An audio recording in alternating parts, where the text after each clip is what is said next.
We're talking to the Minister of Health and Social Care, David Ashford, and asking the questions and getting the answers here, which have been sent in to me.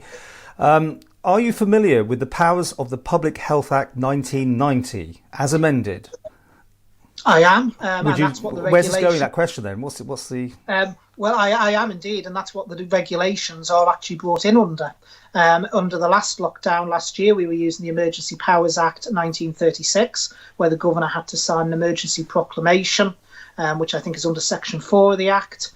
And then under Section 5, if memory serves me correct, that then allowed regulations to be created. We believe the 1936 Act was, well, by the very fact it's the 1936 Act, was a bit old-fashioned and a bit dated. So we did amend. We brought forward amendments to the Public Health Act 1990, which is this person is referring to, which allows us to bring regulations in. It is slightly more limited than the Emergency Powers Act in the fact that you can only bring regulations in under an Act that fit within the definition of the Act. So we can only, for instance, do regulations relating to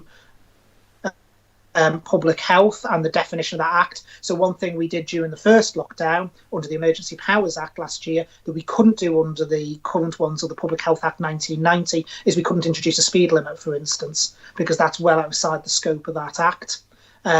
So there is limitations, but yes, and that's what the last set of regulations, for the last circuit breaker were under. They were under the Public Health Act as amended 1990, and the current set of regulations we'll be bringing in tonight will also be under that Act. Next question, we've covered quite a bit, but it's been asked again this morning. Will you definitely publish the results of the investigation into the steam packet isolation debacle? Yeah, we will publish what we can. I know the Chief Minister said at a press conference he would go away and speak to the Chief Secretary. I must be honest, I don't know if there is a written report into it to be published that we can physically pick up a document and publish. But I know that the conclusions have been publicised because the Chief Minister's physically stood there and told people what the conclusions are. I'll be honest, I don't know if there is some form of written report in the background to be able to be published. I know the Chief Minister said he would take it away. And I know, again, it was I can't remember because the day's merging into one now, Paul, so I do apologise. And I'm not sure if it was in the briefing or in Keys. The Chief Minister stated that he'd asked the Chief Secretary to investigate further. The problem here is, of course, I mean, I know it's arm's length, but the government owns the steam packet, therefore you'd be fining yourself, wouldn't you? Or if it came down to that sort of thing. To be careful there. The government is the shareholder. So the Treasury is the shareholder of the company. The company itself is still a private company. It has one shareholder, which is Isle of Man Government, but it operates in the same way as any other private company. It has executives, it has a board who have legal responsibilities to that company. So we just need to try and remember the nuance around that. Okay, well, that'll go on for a bit anyway. Someone's got to go to an inquest, or an inquest is being held in 2 weeks' time. Will that be delayed, postponed due to the circuit breaker? That would be a matter for the courts in terms of what they actually do. If they decide that they can be done remotely, if people at that point are not able to leave home for that purpose, although from memory I believe attendance at court was one of the exemptions that we put into the regulations last time, so I'm sure it would be there this time, but that would be down, I would imagine, to the courts to decide whether it is appropriate for it to proceed, whether it's appropriate for it to proceed with people in person or via video link, or if indeed it can be held over. Back to something we just touched on there. This person says, I'm led to believe the government enacted the previous lockdowns under ultra vires. Why did they wait this time for legal coverage?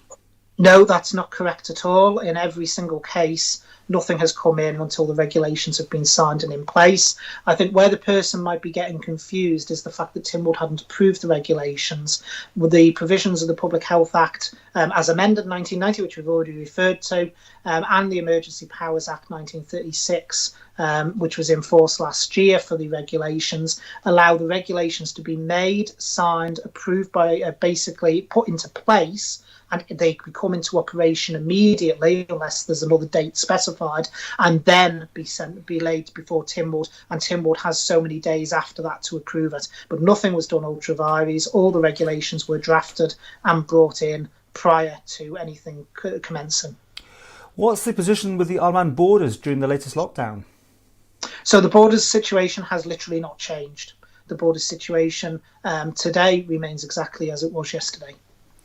And we keep getting this thing about people can come over here if they're rich and they want to buy houses. There's many questions about this. It's a loophole as far as many people are concerned, and the other people who want to bring their family over can't. Any more updates on that? No, it's not a loophole, Paul. No. It's quite deliberate. If people have contractual reasons to enter the island, and in fact, it's not limited to people buying a house. If people rent a property for a substantial period of time over 6 months, and also if people come in and can show that they've got employment on the island, then they're allowed in. I think that's very sensible. We've got to accept we can't lock absolutely everything down and become a complete bubble, but there's mitigation measures around that. Anyone entering has to go into self-isolation. They have to undertake the 3 tests, exactly the same as anyone else, and they're not released till after that. If they don't undertake the 3 tests, it's the 21 days. And if they try and breach that isolation in any way, then they'll find themselves on a very quick route up to Derby. This one was touched on this morning, but here's the question. Why are you not using genome testing, not just for the variants, but also to trace the transmission chain and to find links between unexplained cases? Right. Well, in relation to genomic testing, it will give you the variant and it can give you the links back to other cases.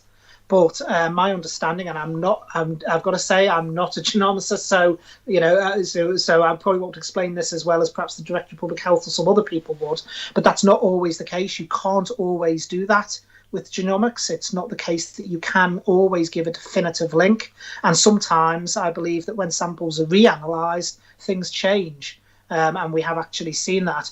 Genomics has its role, and the person, in fact, who asked that question has summed it up. It's great at looking back, but what we need to do is look forward, because what we're trying to do is get rid of the virus in our community. And we don't do that by looking backwards. What we've got to do is cut the forward transmission chains, so to prevent the virus spreading, and that's done by contact tracing and isolating people. So, for instance, the prime example of that is we discussed at the press briefing this morning the number of cases. I think the BBC brought that up about the number that we had. Most of those 50 were people who were already in self-isolation because the contact tracing had worked. We'd identified them as high-risk contacts. We put them into isolation. A few days later, they test positive. And so it shows that actually what you need to concentrate on is the forward link of contact tracing, getting people into isolation so they're not out there spreading it further. Because if that hadn't been the focus, you can just imagine how many cases we would have had off the back of those amount of people wandering around if we hadn't shut it down as quickly as we did. Okay, I've got many more, but I'm going to just do one more for now because we can come back to this another time. But what do you think the public would like to hear or be clearer about is the dashboard? It seems to confuse with how many awaiting testings and how many are tested, but they don't break down how many of the awaiting results are from first, second and third test from those who are in isolation. That being the case, it's completely confusing to us as the public. We're not interested in the total so far, really, just what's happening to the island. Hope you understand the question. Yeah, I do understand the question. And unfortunately, I think we've covered this in one of our previous interviews a while ago, but it's worth repeating again. In terms of the awaiting results, it's not easy to do that. The system doesn't record it in that way. So it would be a manual process of someone physically having to go through and see what each of the awaiting tests was. Because it literally just books the person in automatically for the test. It doesn't record necessarily in an easy to download manner whether it's what the test actually is for. So we wouldn't be able to do that without putting manpower on it. Now, I know people are interested in things like that, but we've also got to be practical around our resources. And the other thing we need to be clear on, because I did cover this off in one of the press briefings, is the figures given out each day is a snapshot. Because again, for the lab to create those figures, it's a bit of a manual process behind the scenes, so it's done once a day, and it's when there's capacity to do so. It can be any time between 10 a.m. and 3 in the afternoon, or 3:30 even sometimes in the afternoon. So we just need to be a bit careful about taking those figures, particularly around those awaiting results or those awaiting tests, and latching onto that and trying to read things into that. It's a snapshot in time, the figures we give each day. over a 24-hour period. And it's important it's treated as a snapshot, that it's not seen by people as real time in the same way that we do the vaccine dashboard, where it's updated several times a day and you can have a much more in-depth look. It's not the same thing. Okay. People want to ask more questions. News at Manx on that. We'll do one of these at some point in the week, won't we, David? That's the plan. Yeah, we'll look to maybe Sunday, Paul. It yeah, seems back to be our Sundays, regular thing when these sort of things happen. Of course, when the social media. Yes. If you're free, I am. I just wanted to ask one more thing to you, and I want you to answer as you now. I know it's a really horrible question, but how do you feel yourself about where we are? Do you think we're in for a long haul here, or do you feel that we're on top of this? Is that just too stupid a question to ask? Well, no. I mean, the first thing I would say is I always like to think that I answer as myself anyway. I've never been known for being filtered, I don't think. But, I'm always been my own person and my views are always my own. I stand by those views, whether people necessarily agree with me or not. In terms of where we are at the moment, I've got to say personally, I'm very saddened that we are, because as I alluded to there earlier in the interview, I think it's come at the worst time, really, because just before the vaccine programme ramps up, and also while we're still just coming towards the end of the winter pressures at Nobles, if it had been 3 or 4 or maybe even 5 weeks down the line, then I think we'd be in a very different situation. But as with the law of sod, as they say, these things always tend to happen. We've been through this before, very recently, in fact, in January. We got through it last year. And I believe the Manx community will pull together and get through it again. I'll be quite frank, it's absolutely exhausting for a lot of people out there who just feel that they're facing Groundhog Day. And I fully recognise that. I mean, it feels like Groundhog Day for myself as well. So it's sort of very sad that we're back in this position. But the important thing is we pull together and we get ourselves through it again. And the thing I think to add is there is always light at the end of the tunnel. The vaccination programme is rolling out now.